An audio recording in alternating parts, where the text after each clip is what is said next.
What if I told you learning grammar isn't just boring, but also the reason you're not fluent yet?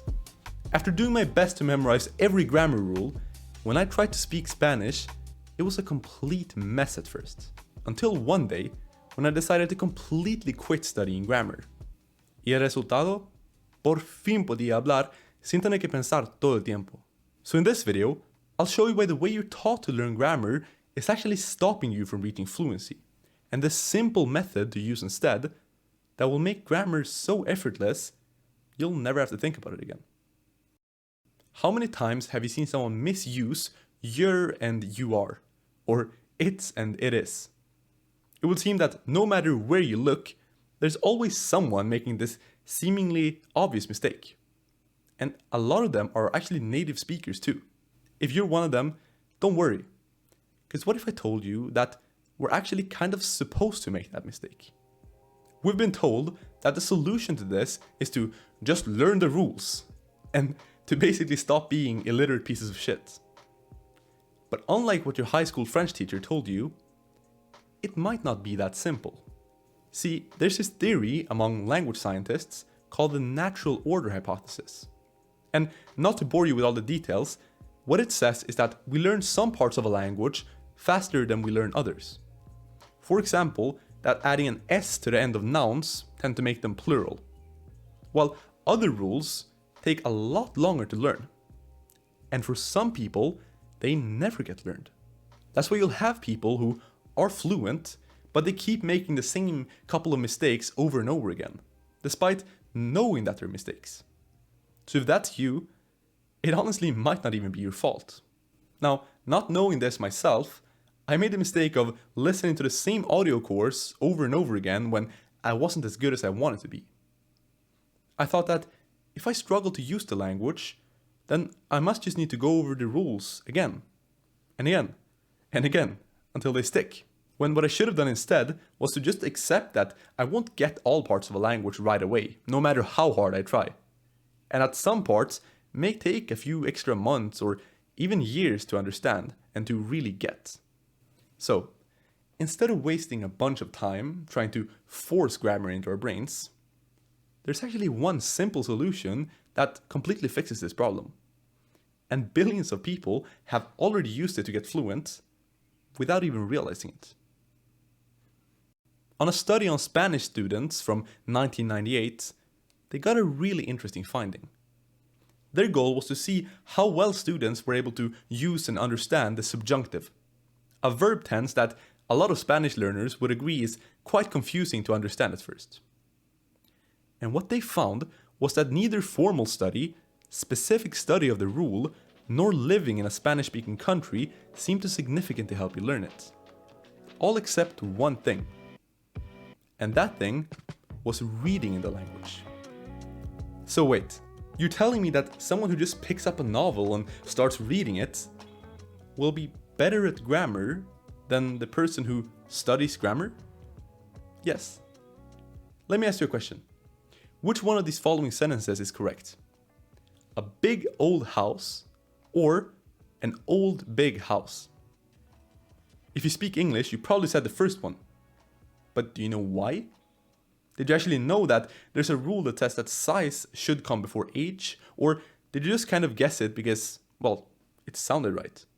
Unless you're a linguist, I bet it's the second. And this is because your brain is a pattern recognition machine that knows tons of rules about all kinds of topics without you even being aware of them existing. So by trying to really understand everything, you're essentially fighting your brain's natural ability to pick things up.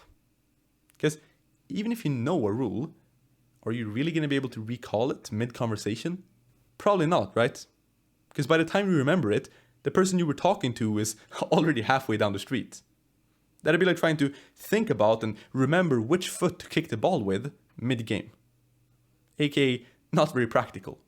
So instead of relying on memorization alone to remember and recall every single rule in the language, we're going to rely on pattern recognition, something far more powerful. And step one to doing this is to just stop asking why all the time. If something doesn't make sense right now, chances are that with enough time spent in the language, it will pretty soon. All you have to be worried about is giving yourself enough chances for you to intuit why words are used and placed in the way that they are. And you do this by simply consuming the language. And a lot of it. So whether you like YouTube videos, TV shows, or reading books, it really doesn't matter. All these are mediums that allow you to see the language used in context and very naturally. With this repeated exposure, you'll start to just get a feel for the language, and you'll know what's right without thinking about it and without having to recall all these rules. So now you might be asking yourself, well, does all this mean that grammar study is just completely useless? Well, not exactly. So let's go over the step-by-step method and practical advice to learning grammar the most effective way possible. Here's the truth. You don't need to study grammar at all. You could just completely ignore it and you'd still end up just as fluent as the person who studied it. But there's one big problem with that approach. And it's that it can be pretty slow, especially in the beginning. Watching and listening to the language is highly effective, but only effective once you understand a good bit of what's being said. So here's a better way to think about it. Grammar is a tool you use that's there to give you some boosts in your learning and comprehension, and also there to give you these small aha moments to clear things up when you don't really understand them. This means that when you're just starting out in a new language, it's actually completely fine and, in fact, smart to learn some of the basics. Like how you change a verb to make it become I do, we do, you do, etc. As well as the fact that there's no plural in Japanese, for example. But after that, just drop it. Don't obsess, don't overthink, just study enough to where you'll see something and you'll be like, oh yeah, I read about that before, and it helps you understand it a little bit more. This process should take a few weeks to maximum a couple of months. Past that, and you're really just getting into specifics. Things that, like we talked about before, usually don't really get acquired even with a lot of hard work. So spend your time immersed in the language and really don't worry if some things aren't 100% clear at first. Because you will understand them with time, trust me. And of course, if you've seen something multiple times and you have no clue what it means, then it's obviously fine to do a quick lookup. Learn the meaning of it and maybe see the rule real quick, but just don't let it turn into this hour-long rabbit hole of you trying to decode this hyper-specific rule and obsess about every tiny detail. Not that I've ever done that, of course. Just see it as you being like, I keep seeing that verb ending all the time. Then you look it up and you realize, oh, that's the polite way of saying it, and then move on. Now, if all of this sounds a little bit complicated and you're not really sure how to apply it, that's totally understandable, and that's why I offer one-on-one coaching. So if you want to take your language learning to the next level, click the first link in the description to see if I can help. But even with the best grammar in the world, without enough words, you'll still really struggle to say or understand anything.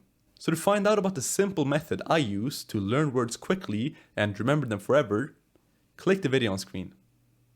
I'll see you guys there. Thank you for watching, and as always, keep learning.